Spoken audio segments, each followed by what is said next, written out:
show you a little bit of what I've been working on today. Getting these windows out is a challenge only because the rubber is so old. It's very hard. It's become almost like a hard tar. Also, I'll show you this in a second. But so it's easier to cut on top because it's still a bit rubbery. What I'll do though is first you got to pull out the blocking strip. This used to be chrome, but it pops in the center of it to close that gap and hold it in. Use a little bit of heat and it softens the rubber and the plastic up enough that it doesn't snap. The plastic doesn't snap so easy, so you can kind of work it out. Let me show you here what. Yeah, I'll show you here what it looks like underneath the rubber. Not great. It's all eaten through, which really is no surprise. The water gets under here. The rubber holds it against the metal, and it erodes away. There's the nice thing, if there is a nice thing, is that this is a little crease here, and it's flat. So that means really all I got to do is cut along this and rebuild the shelf here, if you will. But I'm sure it'll be all the way up under here as well. So, and I'm expecting that to be on all 4 of these windows and probably the rear deck lid window too. So good times.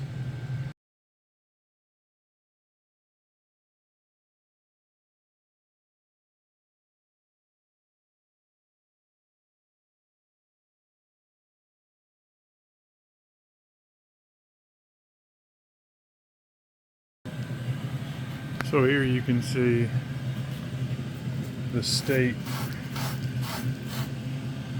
Can I can get some light in here? Yeah. This side is actually better, even though this side was away from the tree. That side was right next to the tree. This side is better because it had the opportunity to at least dry out some. So, yeah, the rest is not great here. But by comparison, nothing is perforated on this side. I take that back. There is a little one there. So more than likely, when I get down in here, I'm going to find that this is going to need some replacement as well. But it's going to be less work because I have more to work with. So I'll be able to cut this, probably cut this entire section from here to here, cut it out, use that as a template. I'll most likely use it on, I'll use that template for all of them, because they all appear to be exactly the same size ones. In fact, I know they are, at least the ones with the vents, because when I went to go look for gaskets, yeah, they're all the same. So it's just that guy over there, but it's the same thing. It's just longer because the vent is not there. I don't know how to get the vent out, so that'll be a challenge.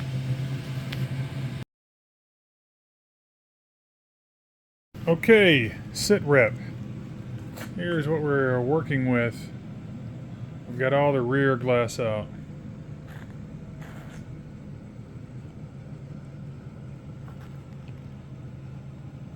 This is driver's side, obviously.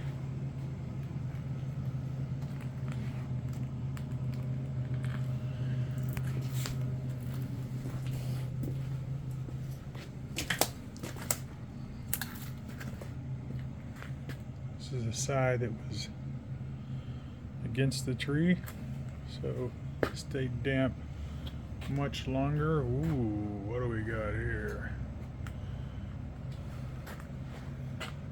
Yeah, the door here took the worst of it.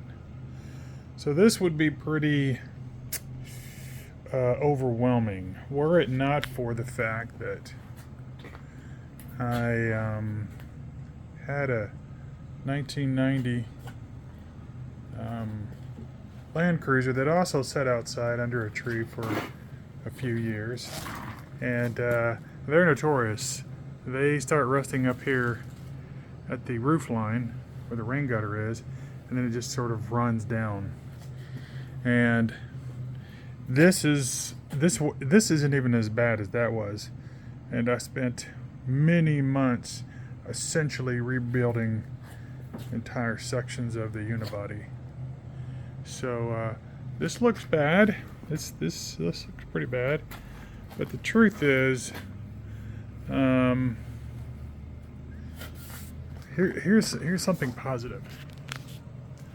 There is the factory color that has never seen the light of day since it left the factory in 1976, I think is what it said the build date is.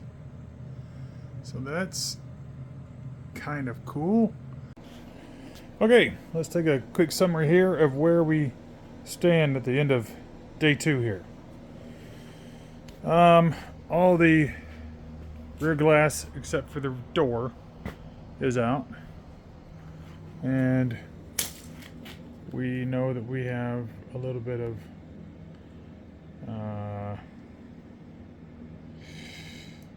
rust to deal with down here.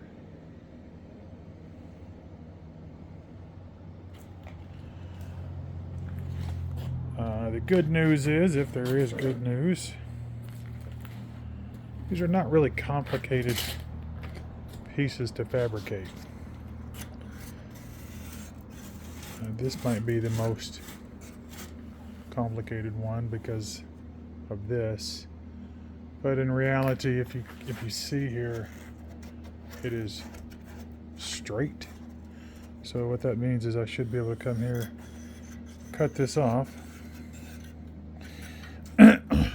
up to the point where it's basically right about here, and then start fabricating these pieces out of some sheet metal that I've got, some bare sheet metal, and then you just tack those in and finish welding them and grind them down, and you've got a new window channel. I had to do it before. I'll be doing it again. I did get these out just to see how bad the buckets were. They're not bad. I don't need to replace those. I just need to stop the rust before it moves on. This obviously is the worst of it all. So this will be a whole, the entire bottom of this window will have to be rebuilt. And this one's not a whole lot better. It will as well. But yeah, I think at least in sections. There are some sections that don't actually have rust. They just have rust stains. So that's good. That'll just make rebuilding it that much easier because I got to cut out less. And then what did we got back here? I did get the previous owner's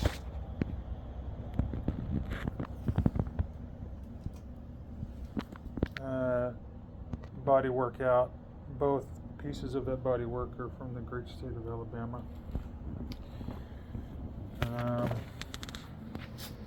And vacuumed this out. There's a bit of rust down there I'm going to need to contend with. I can get these panels cheap, so I might just cut that out and buy a fresh panel, weld it in. I've got a little bit of body work here to deal with, and the bottom of this is heating up, so I might end up, if I'm going to replace that, then I'll get this. So we're looking at about, I don't know, in metal, $250 for both of these corners. in metal. But it saves a huge amount of time than having to build that. And then what you end up with, if you're like me, an amateur, something that kind of looks crummy. Oh yeah, and then I got some of the interior out.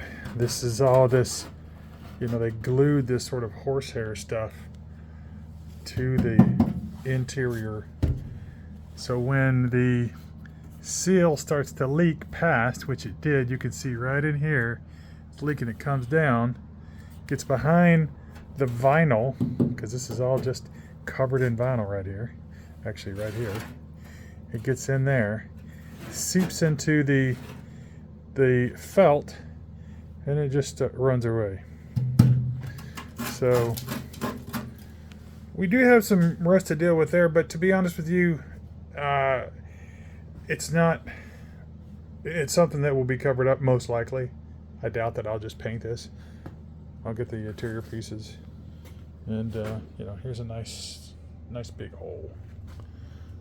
Who doesn't like a nice big hole? You can see the water was getting in. It's just seeping down,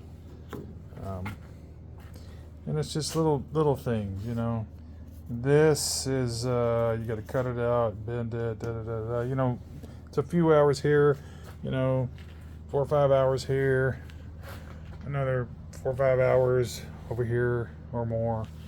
So it just adds up. All these little things add up, Water got down here in this seam, so I'll need to cut this out, and it's just all these little things. As I said, it's a war of attrition. Who's going to win is the one who sticks with it the longest. In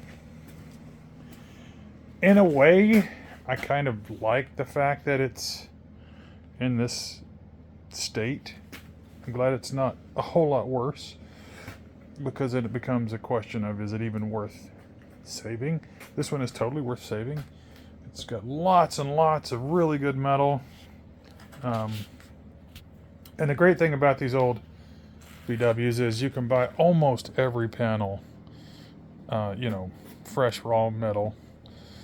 Makes it so much easier to restore than having to fabricate patch panels yourself. So that's where we are.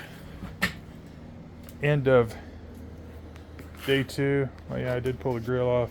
Doesn't look too bad in there. I don't see anything but surface rust in there, so that's good.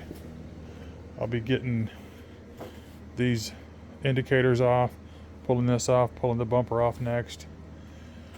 Yeah, and seeing where we're at with the rest of that. So there we are, day 2.